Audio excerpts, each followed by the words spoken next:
Hello, everyone. Welcome back to the Melanin Margin, the weekly chat show where conversations about race are never off the table. We're your hosts, Quaviondre Williams. And Daquon Wilson. So let's get into this week's conversation. What's hot on the table this week? A bill that was pushed by Florida Republican Governor Ron DeSantis would prohibit public schools and private businesses from making white people feel discomfort when they teach students or train employees about discrimination in the nation's past. This bill continues moving through the state legislature. The Senate Education Committee approved the bill that takes aim at critical race theory, though it doesn't mention it explicitly on party lines, with Republicans in favor and Democrats opposed. The bill, called Individual Freedom, reads in part, quote, "An individual, by virtue of his or her race or sex, does not bear responsibility for actions committed in the past by other members of the same race or sex. An individual should not be made to feel discomfort, guilt, anguish, or any other form of psychological distress on account of his or her race." Republican Senator Manny Diaz, a Cuban American and the bill's sponsor, said is not about ignoring the dark parts of American history, but rather ensuring that people are not blamed for sins of the past. Quote, "No individual is inherently racist, sexist, or oppressive, whether consciously or unconsciously, solely by the virtue of his or her race or sex," Diaz said.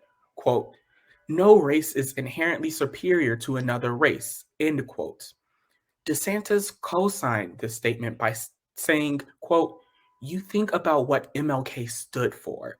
He said he didn't want people to be judged on the color of their skin, but on the content of their character. You listen to some of these people nowadays, they don't talk about that," end quote. So, Andre, what are your thoughts on the bill and the comments made by Senator Diaz and Governor DeSantis? So let's clarify what critical race theory actually is. See, critical race theory is a way of thinking about America's history through the lens of racism. It was developed during the 1970s and 1980s in response to what scholars viewed as a lack of racial progress following the civil rights legislation of the 1960s.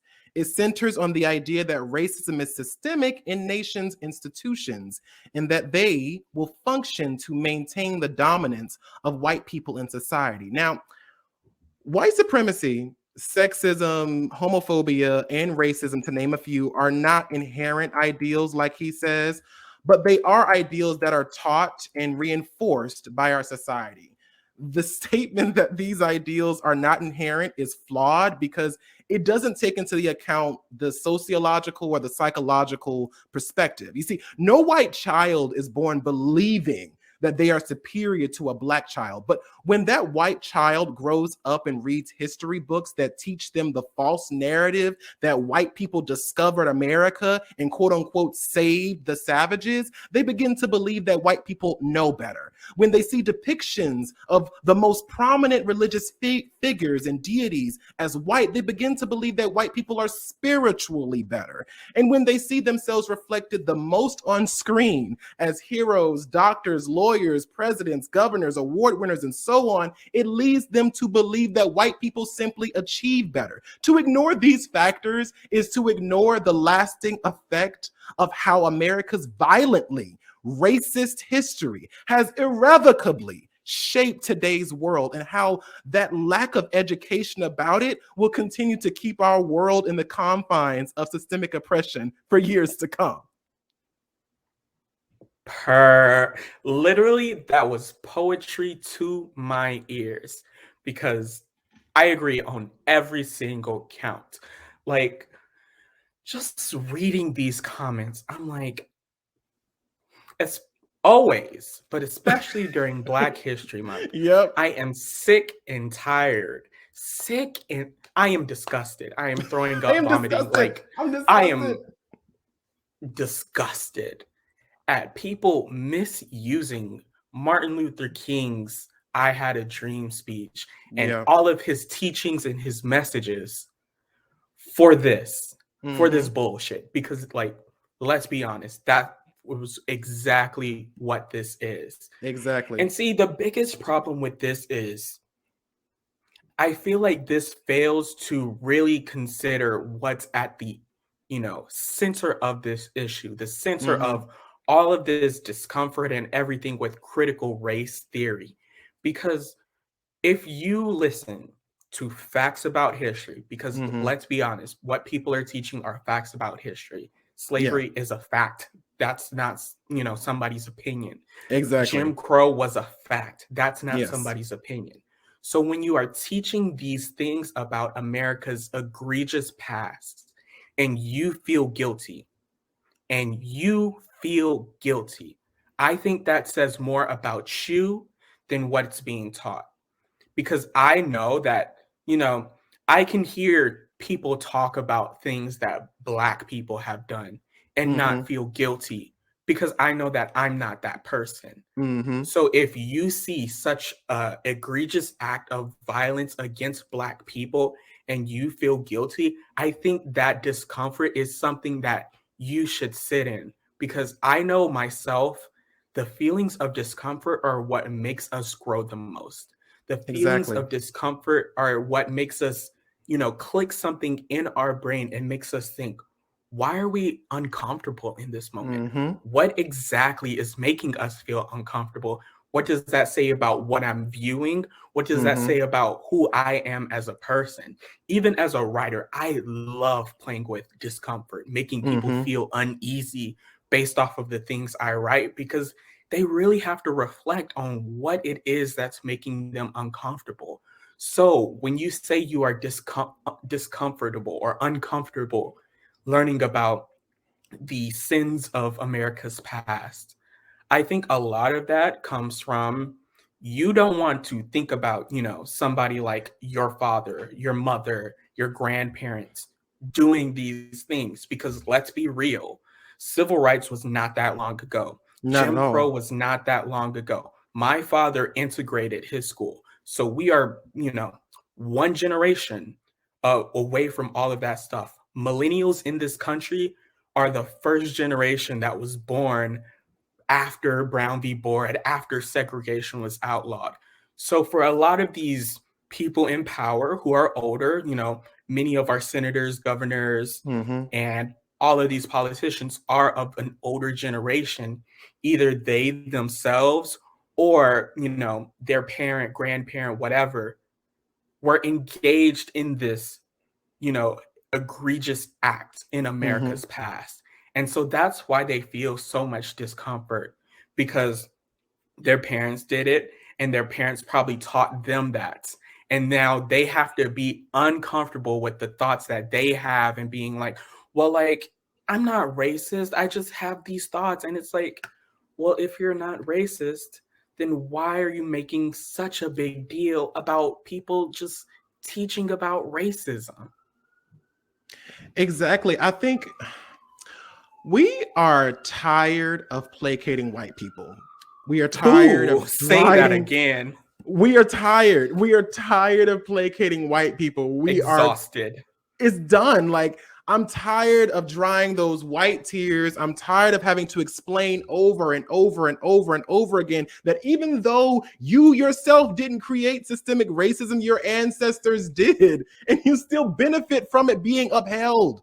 We're tired of Right. white parents being so afraid of little Tommy and Jessica being taught how to be more respectful to people who look different than them. I mean, several Black and POC children experience racism on the daily by other children, teachers, and parents. If our children are old enough to deal with it, then I promise you, little Tommy and Jessica are old enough to learn how not to be the same racist, microaggression using assholes that their parents are. Just because you, as a white person, want to ignore it because it makes you uncomfy, it doesn't mean that prejudice goes away. It doesn't fade. It doesn't vanish suddenly. Like, it frustrates me so much that we are still having to have this conversation, that people are still just, we don't want to make white people feel bad.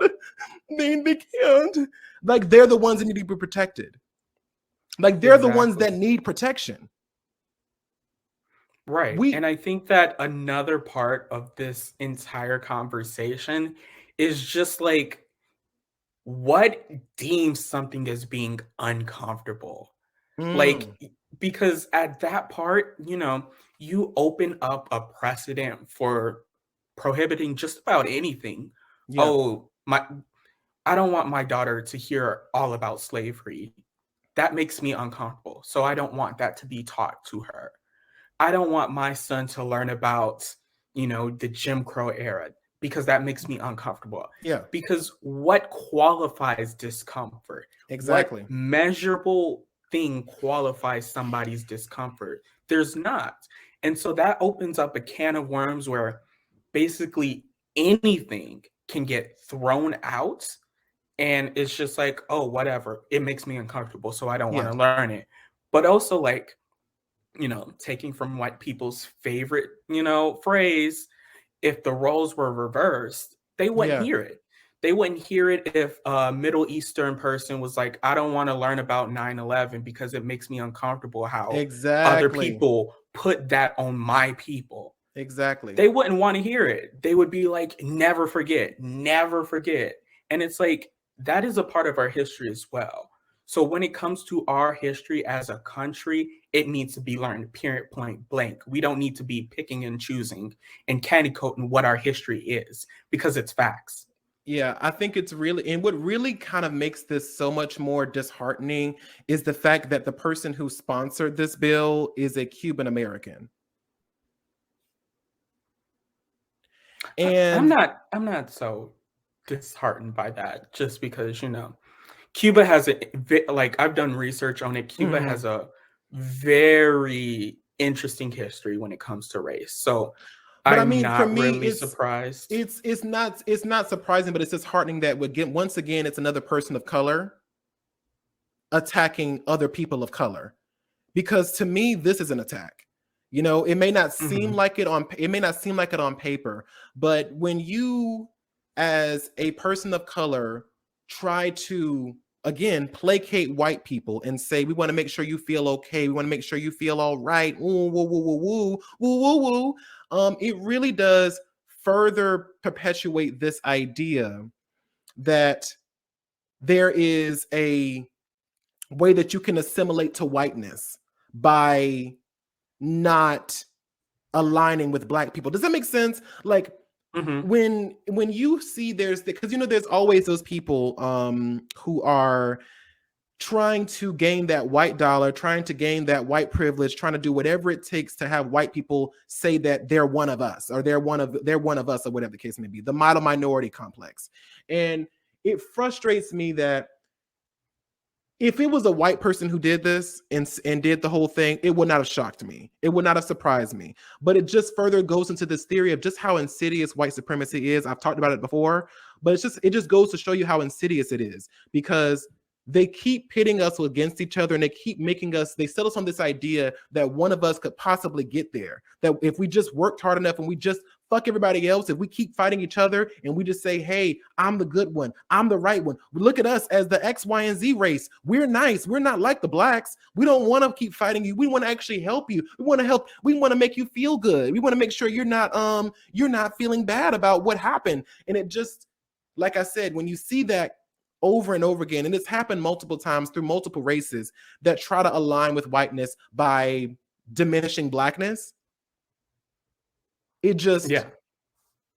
it just frustrates me because once again we're still moving away from the true issue here, and that's white supremacy. We're moving from the true issue, the true people at fault for all of this, which is Caucasian people. And the fact that yet again they have us fighting amongst ourselves and fighting amongst each other when we all know that once again it's like an old magician's trick. You know what I'm saying? If we keep you focused here, you won't see the person walking in through the back and doing the whatever, or you won't see the rabbit getting put in the hat because your eyes are up here. We're going to keep you focused on this little piece right here, but keep this piece hidden. Does that, you know what I mean? Mhm. I definitely agree that it is frustrating, to pit, people of color against people of color because like that's the whole goal of white supremacy is to make sure that we can pick and choose what we allow in. And Yeah. they know that they can't just have this narrow view of whiteness. Even if we think about in history, like we said in the previous episode, race is a social construct. So Yeah. there was a time when like Irish people and Italian immigrants, they were non-white compared to everybody else who claimed whiteness. But white supremacy was like, oh, we can't keep on excluding people in our zone. So let's let them in. Let's let them become white because then they're going to be on our side. And I think the same can be said for, certain people in the Latinx community where it's like, they come from Spain or they have Spanish heritage. And so phenotypically they are white and therefore they can get that into white supremacy. Okay. I got you. I think it's it's just crazy. And I want to actually kind of ask you, Daquon. I have this metaphor that I've been playing with that kind of explains to people who may not understand how institutionalized racism and systemic oppression work. So I wanted to get your take on this real quick because of this particular topic.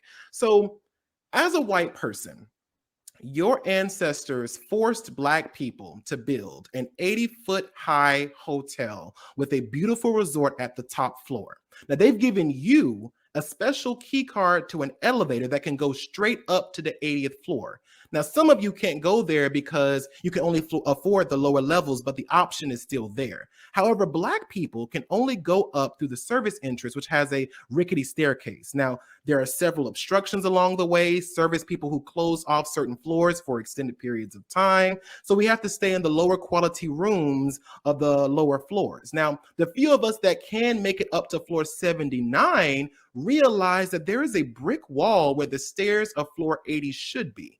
Now, there are a few white people who do try to take us up on the elevator with them, but they can't open the door at floor 80 because the elevator will only go up to floor 79 if there is someone on board without a key card. Now, we've already explained to the hotel manager as Black people that we can't get up the stairs to 79. There is no floor after that.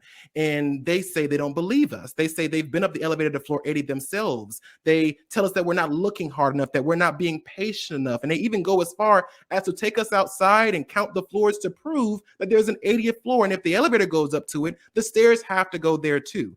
That's kind of how I think systemic racism works. The only way to fix the issue is to build a new hotel, but the elevator riders, white people, and the hotel manager, the government, don't see a need to because they can get to floor 80 just fine. Bitch.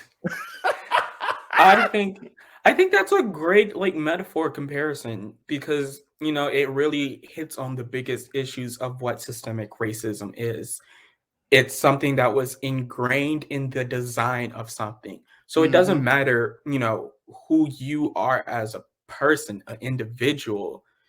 The system itself is what perpetuates racism. And like you said before, there are people who try to bring people up the elevator. And I think that can, coincide with allyship to a certain extent of there are white people who are, doing anti-racist things and, are trying to really make amends for the racist past of America. But at a certain extent, there's still something blocking it. There's still this level of we still need to do something else because we can only go so far when the system itself is what's the problem. I like to think about it like a faulty desk. When you build a desk and you don't have all the screws, sure, it can stand, but that foundation of the desk is faulty by itself and it will fall eventually by design. So no matter how much you add a shim here, add a shim there, maybe add a screw afterwards, it's still a faulty desk and it still can break down. And that's the same thing with all of these systems. They were created by people who were racist. They were created by people who were sexist and all of the isms and bigotries there are. And so when you keep their system, and keep the motor going, no matter Mm-hmm. how many paint jobs you give that, no matter how many shims you put in it, no matter what you do to that system, it will still run that intended purpose that was created by the racist, sexist bigots who built it. Exactly. And this is the reason why critical race theory needs to be taught in school. Period. Period.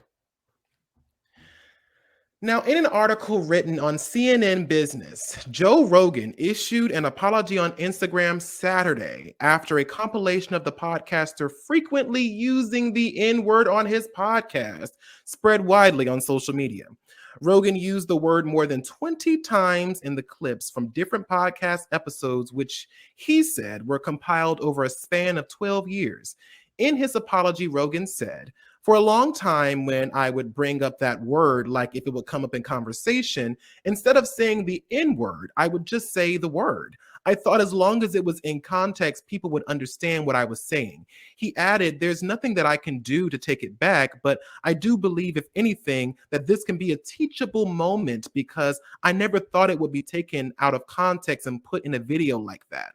A Spotify representative declined to comment on whether or not it will take action against Rogan. However, on Friday, February 6th, it appeared that Spotify had removed more than 70 episodes of Joe Rogan's podcast.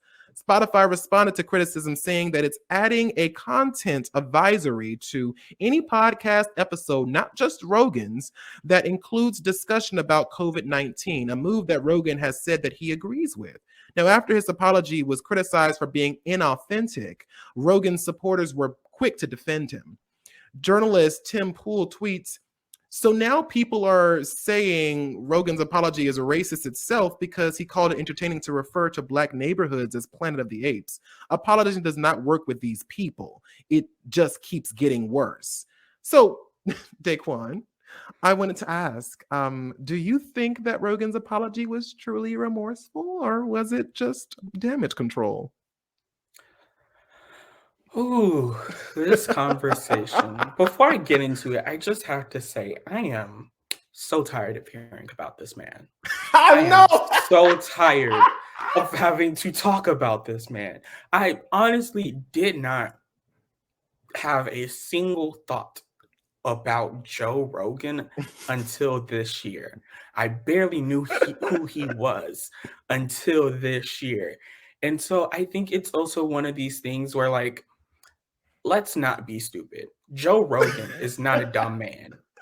He is actually very intelligent, and his followers are not going to change their minds about him. So I Mm-hmm. think that really for me, it's not worth my energy to really talk about him. So I'm going to speak about this broadly for Yes. apologies in general, because by definition, an apology is an expression of regret.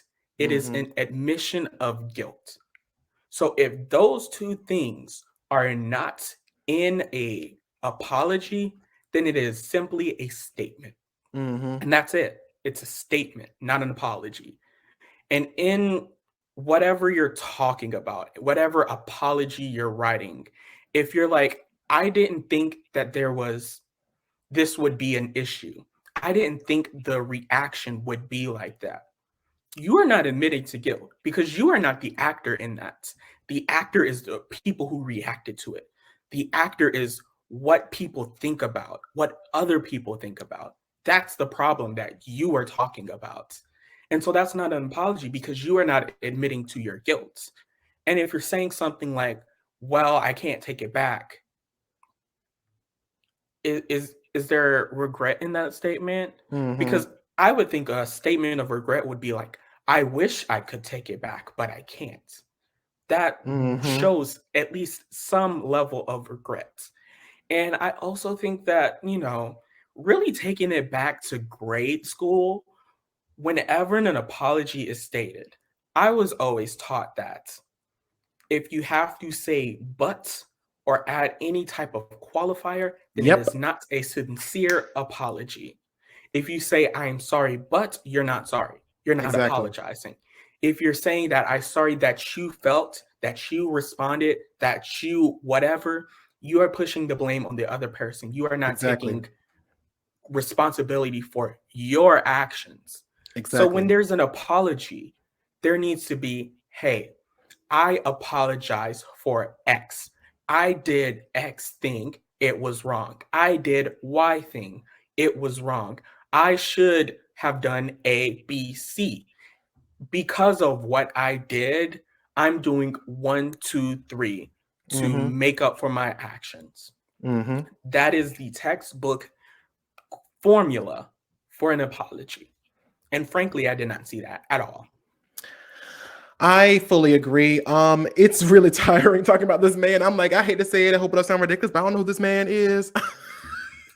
And that's on Keke Palmer. But I really, and the reason why we even brought this one to the topic, or why I brought this to the table, was because I really find it so crazy how these apology videos that we see, especially from specifically white people, who get called out for being racist to the Black community or whatever community, it's always excuses. I always hear excuses in these videos. I'm depressed, mental illness. Excuses. And if it's I like, heard one thing, excuses are the tools of the incompetent. And I have, and I actually watched the whole video in preparation for this episode, and like watched the whole 5-minute video. And the one thing I also noticed is that there was a lot of outrage because of it, because these apologies that we see, if you notice, Daquon, they never specify that they're addressing the community that they've hurt. You see, if you hurt the Black community, address the Black community, apologize to the Black community. It's the equivalent of me hitting Daquon in the face and saying, I know that hitting people is bad, and I'm sorry I hit someone, and it was not my intention to hurt someone, but someone was hurt. Stop bouncing around the people that you've hurt. Address them directly, right? Because what it sounds like to me is that you're trying to make sure that the white community accepts your apology so you don't lose that bag, and that you're not really genuinely sorry for what you did. Apologize to the people that you hurt, and clarify again that the only people who are allowed to accept or reject your apology are the people that you hurt. And you have to be okay that your apology may not get accepted at all. You have to be okay with that. And I find it baffling. And not baffling. Why the fuck am I saying that? We know white supremacy is a thing. I find it frustrating that we still don't have people who recognize, hey, I fucked up, and let me make sure that the people in my comment section know. Don't try to excuse my actions. Don't try to say, they said they're sorry, it's okay. Let them say what the fuck they said, because I fucked up. I want to go back to Whoopi Goldberg, like we talked about last week in Melanin Margin. When she did her apology on Twitter, she said specifically, quote, "The Jewish people around the world have always had my support, and that will never waver.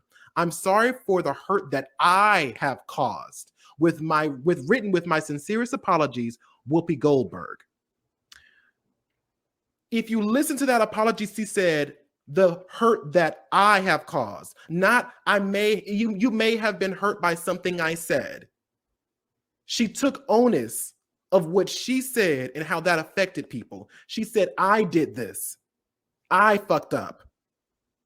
And you are absolutely correct to react the way that you did. And I will say one thing about Whoopi too. There wasn't much backhand from her when it came to getting suspended. There wasn't much I shouldn't be, whatever, at least as far as I know. There hasn't been much backpedaling on her part as far as like, okay, it is what it is. I accept the punishment, whatever. Move forward. So it's crazy how a lot of times we'll see these situations where people will make apologies and make apology statements and all this other whole thing. And then they are always just like, well, it's done now. I said I was sorry. We're done. Right. And it doesn't work like that. Frankly, it does not work like that at all. And I also think that it's a if people don't accept an apology, that is justified because they don't have to. Forgiveness is not somebody's obligation. And I also think that a lot of times in these conversations, we also have to remember that an apology is just a PR stunt. Mm-hmm. Because when you make an apology and people get mad about that apology, they're going to talk about it. They're going to make a video about it. They're going to put your name in the title. They're going Oh, to put yes. hashtags about you. Of course. And, that just drives up SEO. That brings you up and puts more coins in your pocket. Exactly. So you can make a statement and not really be remorseful. And because people are going to talk about it just like we are right now, Exactly. that's just going to help them out because everybody's going to be talking. That's going to be the buzz. And then their name is trending. And if their name is trending, then everything else related to them, including their own, podcast or whatever, is also going to be brought up. And we also know that, like, when people make apology videos and stuff like that, too, sometimes it's also monetized. So the video itself is making money for them. Mm-hmm. So that's why you don't have to. Well, a lot of times people in the wrong do not make these remorseful apologies, sincere apologies, because at the end of the day, all they have to do is say something. And people are going to defend that person. Be like, Exactly. they made something, they said something, move on, get over it. And it just also, to add insult to injury, it's just like, it's crazy how when a white man makes a mistake, it's brushed under the rug. But I don't know if you've been tracking this too, but with this Whoopi Goldberg situation, people are still talking about it. Still talking about how it's just so wrong and what she said in the fourth and all that good stuff. I know this is not about Whoopi Goldberg in this particular segment, but we're talking about apologies in general. And in this situation, the reaction to a black woman fucking up versus and saying and misspeaking versus a white man literally saying a racial slur is entirely different. You said what? Intentionally. No kind of onus on it. No kind of, well, I messed up. No, I just excuse. And the reaction to both sides, vastly different. Vastly different. Now, in one of Thandie Newton's interviews for the press for her new movie, God's Country, she details her experience as a light-skinned actress in Hollywood. She says, quote, "I was worried about my light-skinnedness because my light-skinnedness has been more problematic than being Black. It's been way more problematic than being Black in my life." She goes on to say that she got more prejudice from Black people and that this, quote, "internalized prejudice was stopping me from feeling like I could play this role.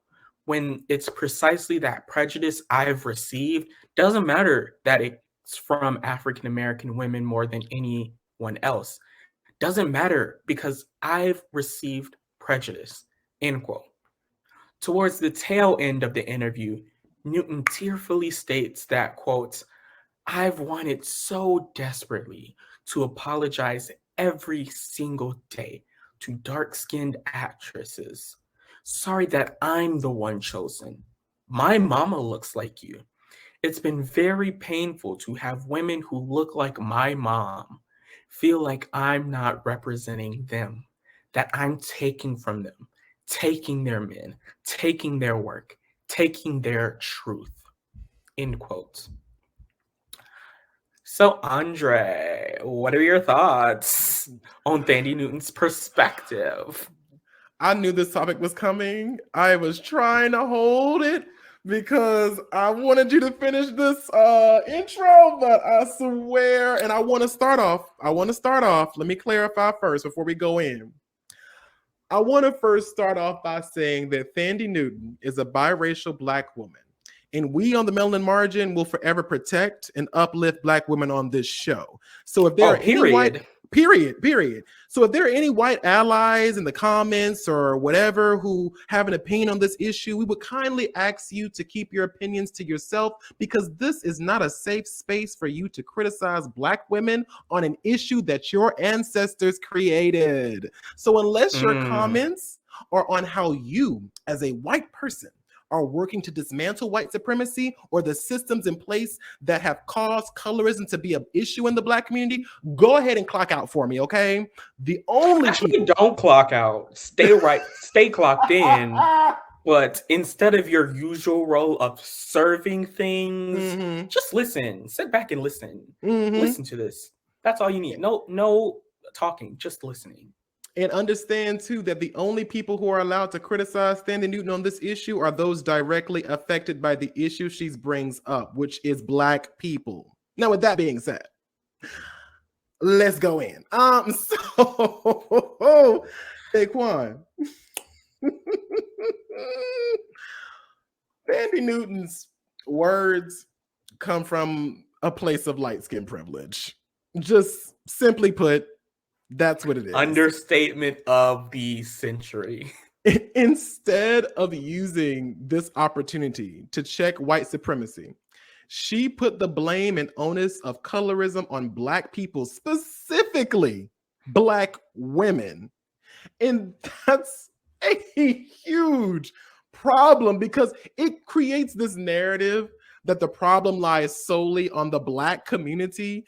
And for her to say that she receives the most prejudice from Black women really distracts from the real issue, from where it all stems from. Now, I'm not going to sit here and excuse bullying whatsoever, because she probably was bullied a lot for being light-skinned. But bullying is not the same as colorism, because colorism, by definition, means prejudice against and discrimination against people with dark toned skin, typically among the same ethnic or racial group. Now, light-skinned people who are noticeably Black or biracial do experience the prejudice that comes with being perceived as Black or half Black. We know that. But whether or not Thandie wants to believe it, lighter skinned people are more desired in the Black and white community for different reasons, albeit it has a lot to do with fetishization. I know that, but that's an entirely different conversation. We know that as a society, light-skinned people are more palatable to white media as their way of showing diversity, and streamlined as leads or love interest in Black media over the constantly overlooked dark-skinned performers. Now, this creates more job opportunities for her. So not recognizing the privileges that being of a lighter skin provides her in our society, to me, it feels very much so like blissful ignorance. That's what it's giving me. Daquon, go on. Right.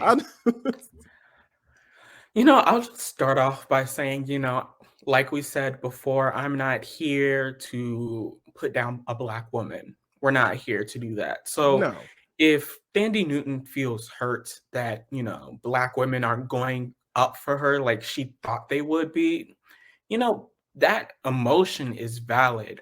However, I think that there are problems in her statements. I think that it's one of these things that it's honestly really common when it comes to apologies. And like we said before, you have to address the specific community that you hurt, but also don't paint them as being the aggressors in that issue. Like we saw it on TikTok with that one Brazilian, TikToker that was like, oh, the Black community, they were aggressive towards me. They were attacking me for going to this secret meeting for Black History Month with Nicki Minaj. And even in the statement, it's like, oh, these Black women are showing so much more prejudice to me than anything. And it's like, again, if you face bullying, if you face prejudice and you feel hurt by that, that's valid. But you also have to understand that when you are making a statement, especially against Black people, especially against darker skinned Black people, that there are all of these, stereotypes and tropes that paint Black people as aggressive. And this statement is only going to feed into that. Again, this is not trying to, diminish your feelings Yes. or anything like that, because what you feel is valid. But all I'm saying is that when critiques are held, we have to be able to figure out what is a critique and what is a attack, and not conflate the two. Because when you conflate the two, then you are diminishing everybody else's feelings for your feelings. The people who were hurt because they couldn't see themselves on the screen in all of these different roles. The people who were hurt who look like your mother because they don't see themselves. And even that, I'm just like, can we please stop bringing other people into our issues? Because my cousin is Black, my stepfather, my sister is Black.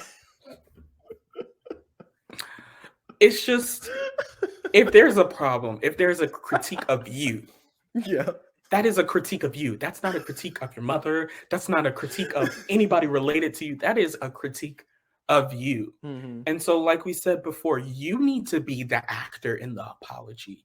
You need to be an active voice, not passive voice, active voice, being like, I did this, I said this.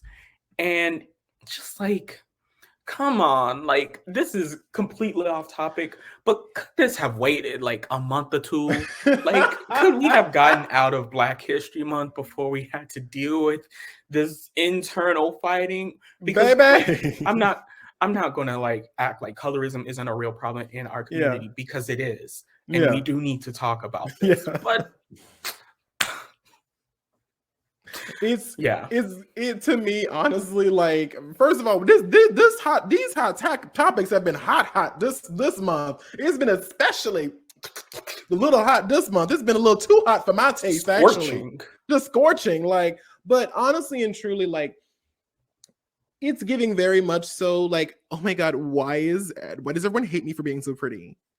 Why does everyone hate me for being like so popular? Like, I don't understand. Like, the guys just like me. I don't understand why people are so mad at me because they just want to be with me, instead of really breaking down why these men want you, and breaking down why these women probably might feel threatened by you, and understand. And it to be as old as she is, and not to say that she's old as, like, dirt or nothing like that. Nothing like, she ain't old as dirt or nothing like that. But I'm just saying, like, but she's an adult. She's an adult. She's 49 years old. She's almost 50 years old. And for you, as a almost nearly 50-year-old woman, to not have done the research about colorism, to not do the research about racism and how it works, and how white supremacy has made light-skinnedness a viable wanting of something to be desired and stuff like that, and to be close to whiteness, to not understand these things as almost 50 years old. You are a grown woman. Now, like I said, Thandie, this is just not the take. This is just not the take, Thandie. And I think that, honestly, as like I said before, we're not here to attack a Black woman. We're not here to break down a Black woman. Thandie is a bad bitch, period, public and simple, okay? She has done she has fucked the game up, okay? We're not going to act like she ain't the one. But I do think that this is a point of self-reflection. This is a moment where you need to take some time off, research, do the breaking down of why your statements were problematic, why people are reacting the way they are reacting. This is not a place to defend. This is not a place to excuse. This is a place to research, to think logically, to think systematically, to really break down what is going on in our society. Because, like I said before, this gives very much so light-skinned privilege. This gives very much so, again, why is everyone so obsessed with me? Right. I'll save you some of the trouble, because one of the problems with this statement is that an interview is not the correct medium for this type of conversation. No. Because it is a conversation that requires a lot of nuance. Yes. And what I really wanted from this statement was that nuance. Because I feel like there is room for it to be a really good take. Yes. There's room for it if it had that nuance and really the specifics. Because when you just say, oh, these people are being prejudiced towards me, that just paints them as the aggressor and you move on. but really talk about what that prejudice feels like. What actions lead you to that, feeling? What is it specifically that people said about you? Pulling from those specifics, adding that nuance. That could have made this a whole better conversation. So if you wanted to have a conversation like that, go on like a Red Table Talk or something like Yeah. that, where you can have that in-depth conversation. Well, I wouldn't say Red Table Talk because I mean, all three of Right. them are light skinned as well. So I mean, but I do think that Right. I know what you were trying to get at, though. I know what you're trying to say, but yeah, I do think that like a grapevine, maybe something like that, like the grapevine, or like something that has. I would say this is why we need. This is why I wish that Amanda Seals or somebody had like a real kind of discussion forum talk show where we can have safe spaces for Black people to discuss Black issues, because this is an issue that is specifically should be in a safe space for Black people. So light skinned, dark skinned, biracial people can all sit around and discuss the problems within the Black community, because this particular interview opens a dialogue up for white people to discuss it. And that's the problem that I have with this issue. Like you said before, this was not the medium, Thandie, to do this well, Miss Newton, because you fifth or so, but this is not the conversation, or this was not the place to have that conversation. This is a conversation that should have been done around other Black people from different race, from different varying skin shades, to let you understand, to break down why you feel that way. And okay, you say you got it from mostly Black women. What did they, like you said, what did they say specifically to you? How did they specifically bully you?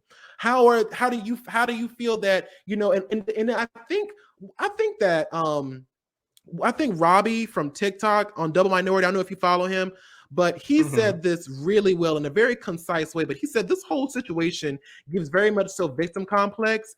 You inserted yourself into a conversation, issued an apology that no one asked for, while simultaneously disrespecting the group that you're supposed to be apologizing to. No one asked for apology. No dark-skinned people said we want light-skinned people to apologize for colorism, because they're not the reason it exists.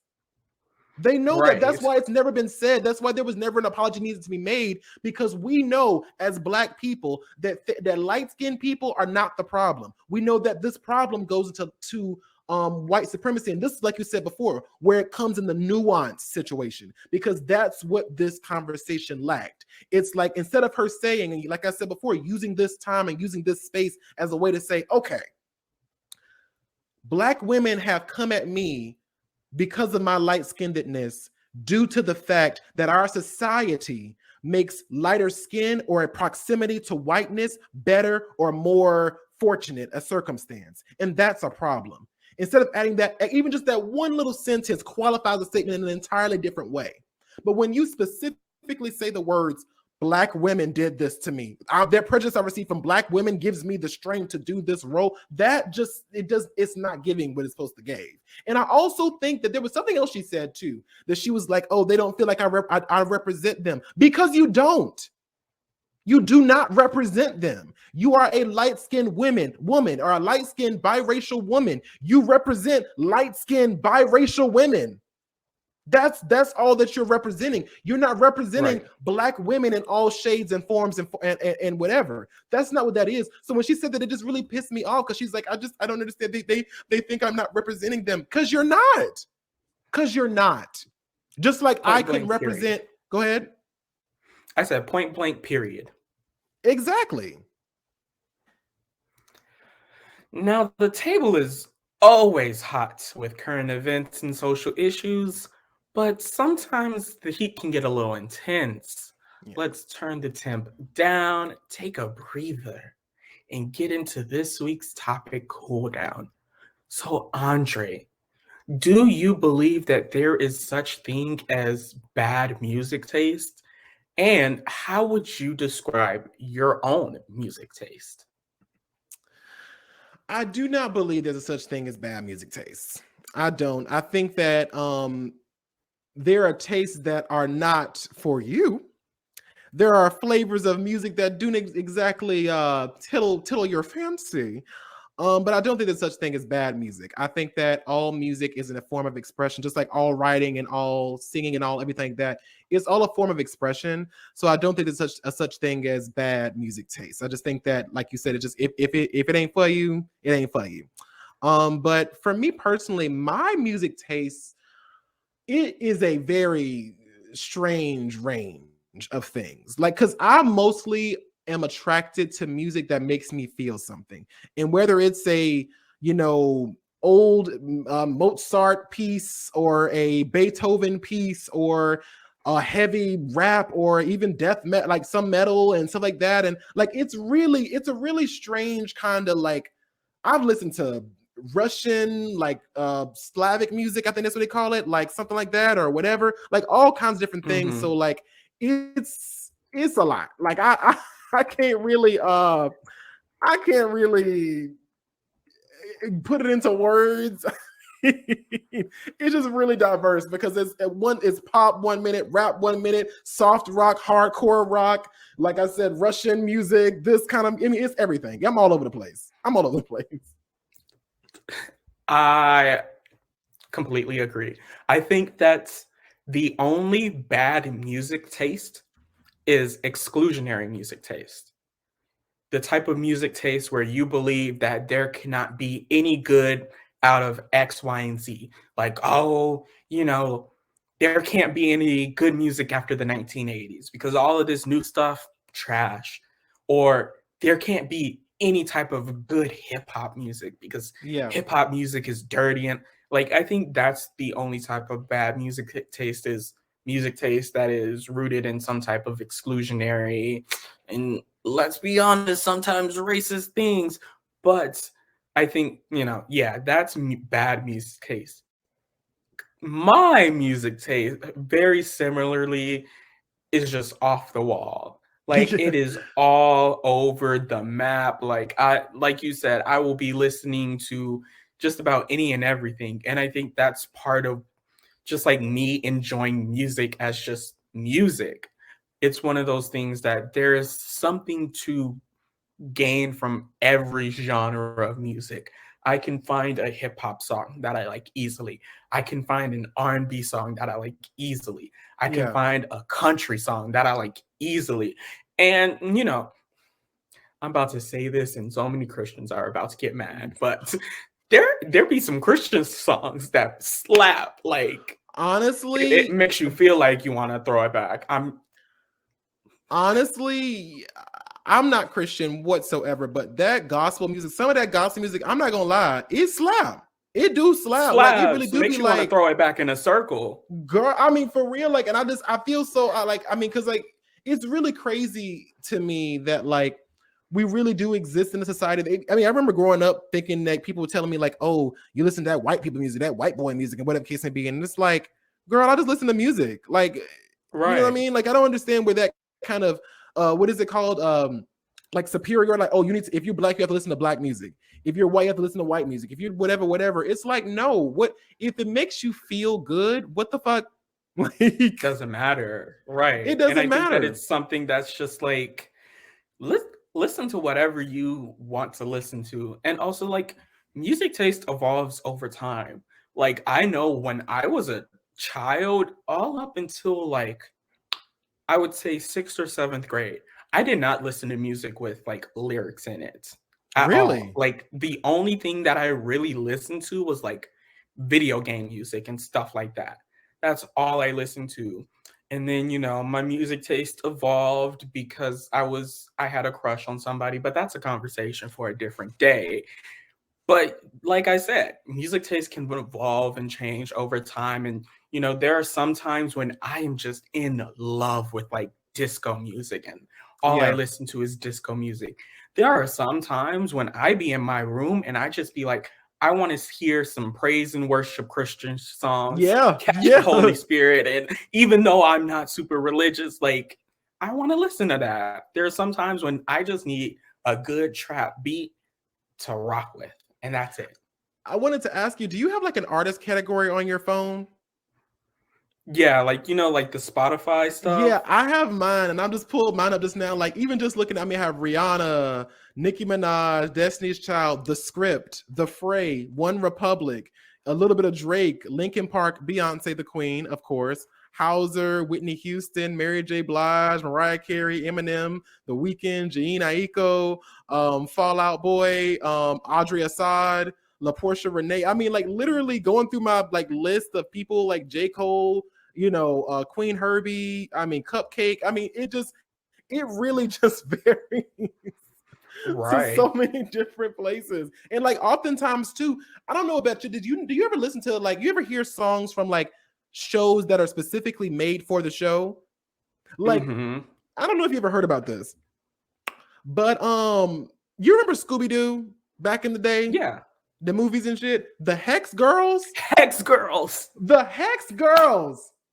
I Yeah, mean, we're there was gonna like there, spell out you. like that shit. Oh, here we go. Earth, wind, We fire, and air. We may look bad, but we don't care. Like, shit like that, or like Trap of Love, Burn by Your Fire, like that. I mean, it really be slapping. And like people be like, oh, what are you really. listening to? And I'll be like, girls, a Scooby-Doo song. Also, people love to like shit on like music from music shows. Like Yeah. people like to shit on like music from Glee or like Victorious or Empire, even Empire, and I'm like, shit slaps. Victorious. I have several songs from Victorious saved on my phone. Elizabeth Gillies, Ariana Grande, Give It Up. Bitch, that fucking song when I said, yeah, like I swear you cannot tell me I don't have a concert in my room when that song comes on. You cannot tell me I don't have a stadium full of thousands of people screaming my name when I'm just fucking it up and doing my little 8 count or some shit.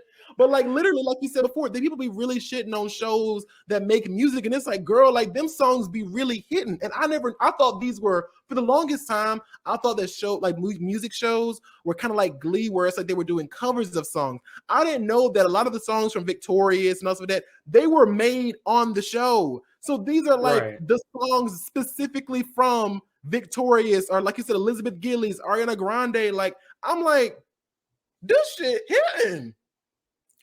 Really?